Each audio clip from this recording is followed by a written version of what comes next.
O Papa se ocupou de seus próprios políticos. Era potente e abalou os alicerces do poder mundial. Comunismo. Meses após sua nomeação, João Paulo voltou à Polônia para a primeira viagem papal já feita a um país comunista. Foi quase impossível para o governo polonês comunista dizer ao povo polonês que não podiam receber a visita do Papa. Eles fariam uma revolução se não pudessem ver um Papa polonês na Polônia. Para o comunismo na Polônia, foi o início do fim. Gorbachev me disse, o grande erro do comunismo foi permitir que João Paulo II fosse à Polônia logo após se tornar Papa, porque quando ele foi para a Polônia, isso só uniu o povo da Polônia.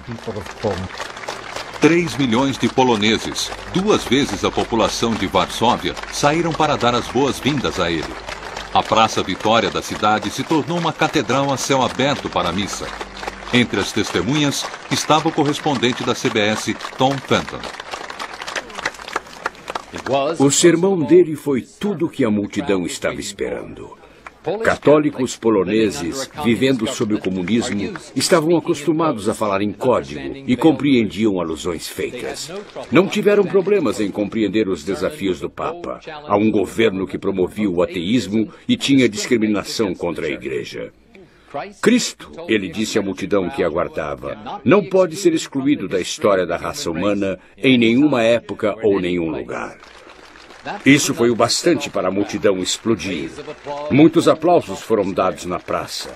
O Papa ouviu a resposta emocionada da multidão e ficou comovido. A multidão cantou espontaneamente: "Queremos Deus em nossos livros poloneses. Queremos Deus em nossos livros poloneses." Eu soube naquele momento que tudo havia mudado, que nada seria o mesmo novamente. A visita inspirou os poloneses a se unirem contra o regime comunista. Trabalhadores criaram um movimento independente chamado Solidariedade no ano seguinte. E no comando estava Lech Wałęsa, um jovem eletricista do estaleiro. Solidariedade fez uma greve em Gdansk, local do maior estaleiro da Polônia.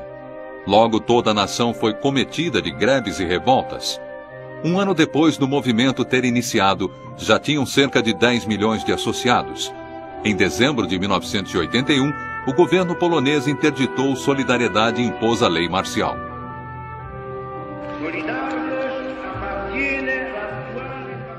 Mas João Paulo II mostrou seu apoio ao movimento, denunciando a falsa paz dos regimes totalitários em seu discurso no Ano Novo. Na Praça de São Pedro, multidões se reuniram e gritaram por liberdade.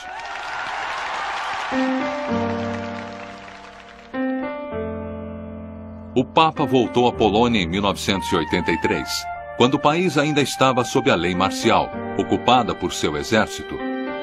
Em uma época que as esperanças do povo da Polônia estavam enfraquecendo, a visita do Papa renovou a fé na causa deles. Acho que o momento que mais me impressionou foi uma multidão de centenas de milhares que ao mesmo tempo faziam o sinal de V. Foi impressionante. Eu sabia que os poloneses nunca desistiriam, que os comunistas nunca venceriam e que era só uma questão de tempo antes da coisa toda desmoronar. Quando João Paulo voltou à Polônia em 1987, o cenário havia mudado drasticamente. Seria necessário outro empurrão do Papa para derrubar o regime, e não havia lugar melhor para isso do que a cidade de Gdansk, o lugar de origem do Solidariedade. Em suas primeiras viagens, o governo se recusou a deixar ele ir lá. Desta vez, de má vontade, eles cederam. Acho que pensavam que podiam controlar.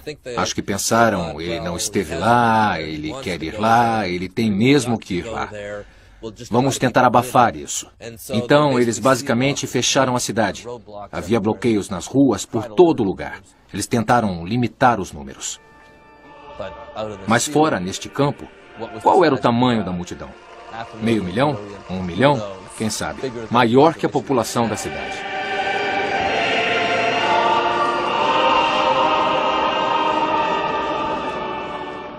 Era quase como se a futilidade do Estado polonês tivesse sido demonstrado em contraste com o poder do povo sendo expressado naquela missa.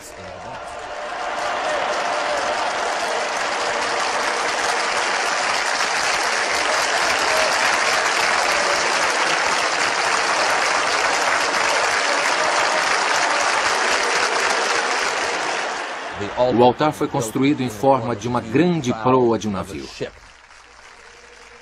A referência do estaleiro estava por todo lugar.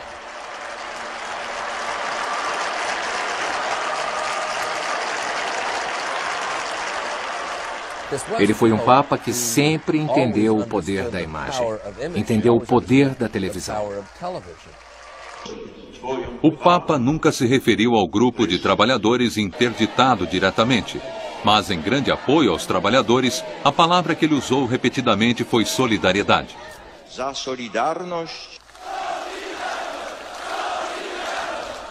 Esse era o final da tirania comunista da Polônia.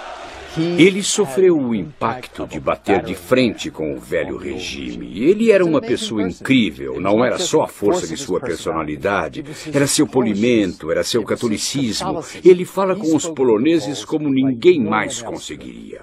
Uma nova rodada de greves levou os poloneses diretamente à urna eleitoral. Em 1989, eles tiveram a primeira disputa eleitoral livre desde a Segunda Guerra Mundial. Solidariedade teve uma vitória esmagadora. Foi uma vitória que o Papa alegou apenas um papel modesto. E, como ele disse, o comunismo em algum ponto foi implodido com seu próprio consentimento. Ele disse, a árvore estava podre, eu só dei uma chacoalhada. A chacoalhada que ele deu na Polônia ecoou através dos países da Cortina de Ferro. Na coligação oriental, as pessoas começaram a perguntar se os poloneses conseguiram se reerguer, por que não nós? O fato é que eles poderiam, e eles conseguiram. Pouco tempo depois da maior árvore ter caído, a bandeira soviética foi baixada no Kremlin pela última vez. Em 1998, ele tentou balançar os postos avançados comunistas no hemisfério ocidental. Ele fez uma viagem sem precedentes a Cuba. Diferente da recepção fria que ele teve dos oficiais poloneses, ele foi bem recebido por Fidel Castro. O governo ateu de Castro permitiu que o Papa fizesse missas ao ar livre. As primeiras missas públicas permitidas por lá em 40 anos.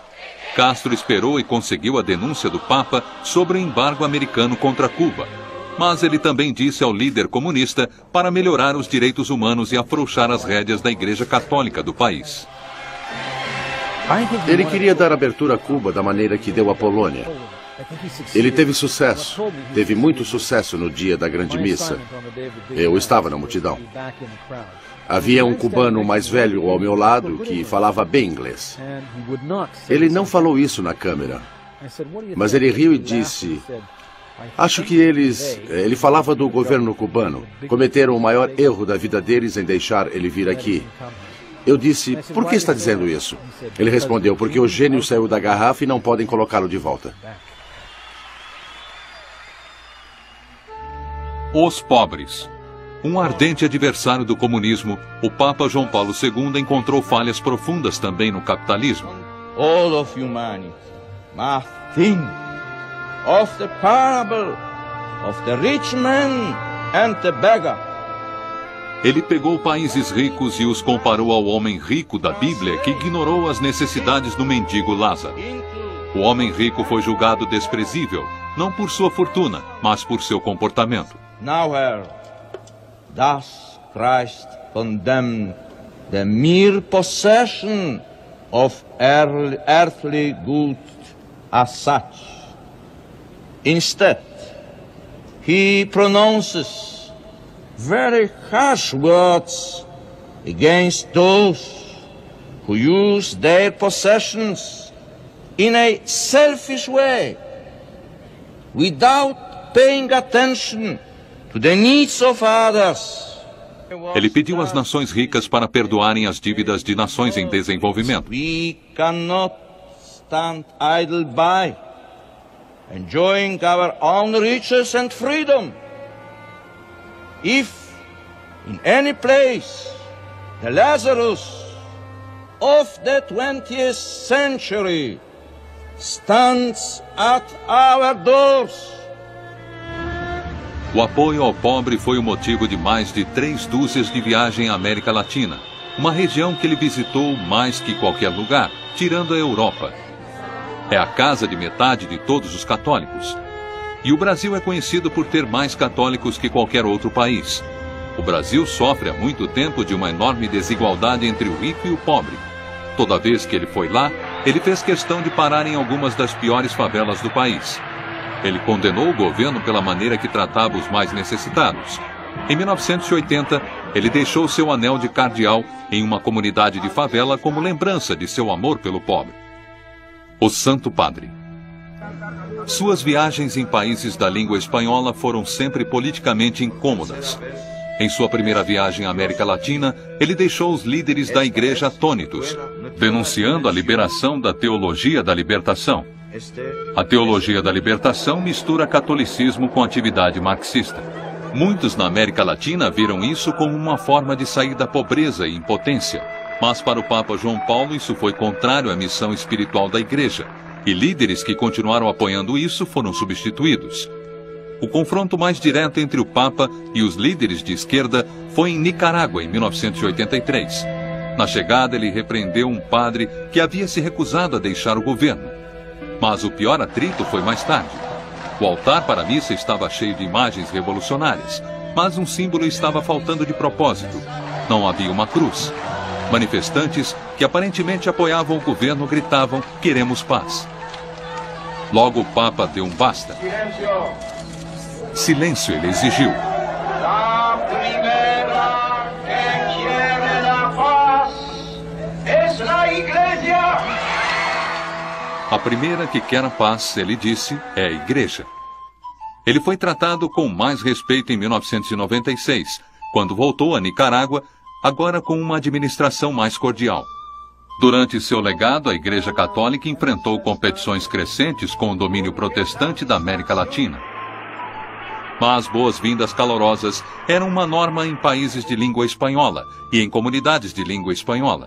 Em resposta, ele sempre pedia um compromisso maior com a Igreja. Foi isso que ele disse aos devotos de San Antonio, Texas. Me llena de gozo el saber que el número de los sacerdotes religiosos y religiosas hispanos va en aumento, pero aún son necesarios mucho más. Jóvenes hispanos, ¿sentís la llamada de Cristo? Familias hispanas, ¿estáis dispuestas a entregar vuestros hijos al ministerio de la Iglesia? ¿Rogáis insistentemente al dueño de la mies que envíe operarios a su mies? Cristo necesita operarios que trabajen en la abundante mies de la comunidad hispana y en toda la Iglesia.